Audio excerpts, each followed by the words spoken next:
નમસ્કાર દર્શક મિત્રો, @ગુજરાતમાં આપનું સ્વાગત છે।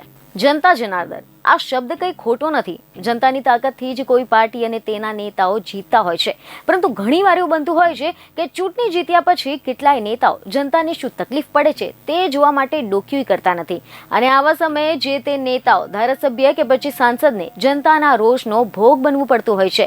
અને હાલમાં પણ આવી જ કંઈક એક વધુ ઘટના અમરેલીથી સામે આવી છે, જેમાં સ્થાનિક લોકોએ સાંસદ અને ધારાસભ્યની એક સાથે ઝાટકણી કરી નાખી હતી। જી હા, એવી ખબરો મળી રહી છે કે લાઠી તાલુકાના હજીરાધાર ગામે આવી પહોંચેલી ભારત સંકલ્પ યાત્રામાં સાંસદ અને ધારાસભ્યને લોકોના ઉગ્ર રોષનો સામનો કરવો પડ્યો છે। સ્થાનિકોએ ભારે હોબાળો મચાવ્યો હતો।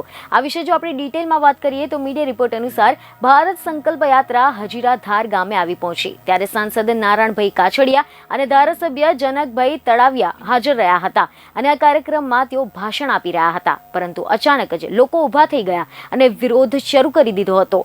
સાંસદ અને ધારાસભ્યની હાજરીમાં જ લોકોએ હોબાળો મચાવ્યો હતો। લોકોએ ત્યાં જે નેતાઓને ઘેર્યા હતા તે સાંસદ અને ધારાસભ્ય હતા। લોકો કંટાળીને ત્યાં આવેલા નેતાઓ સામે આક્રોશ સાથે રજૂઆત કરી હોય એવો ફરી એકવાર કંઈક એવો સીન થયો હતો, એવા દ્રશ્યો સામે આવ્યા છે। લોકો એકઠા થઈ ગયા હતા અને સાંસદ નારાયણ કાછડિયા અને બાબરાના ધારાસભ્યને જાહેરમાં ઝાટકણી કરી નાખી હતી। જોકે અવારનવાર આવા ઘણા વિડીયો સામે આવી રહ્યા છે કે જેમાં ધારાસભ્યને, સાંસદને લોકોને ગુસ્સાનો ભોગ બનવું પડ્યું હોય। સ્થાનિકોને પડતી મુશ્કેલીઓનું સોલ્યુશન નહીં આવતા લોકો ગુસ્સે ભરાઈ જાય છે અને જ્યારે પણ મોકો મળે ત્યારે પોતાનો વિરોધ પ્રદર્શન કરતા હોય છે। આવા અનેક વિડીયો સામે આવી ચૂક્યા છે જેમાં આ પ્રકારની ઘટના બની હોય। કોઈ વખત ધારાસભ્યને લોકોના ગુસ્સાનો ભોગ બનવું પડ્યું છે તો કોઈ વખત સાંસદને લોકોના રોષનો ભોગ બનવું પડ્યું છે। બીજને ખબર સાથે ફરી મળીશું। ધન્યવાદ।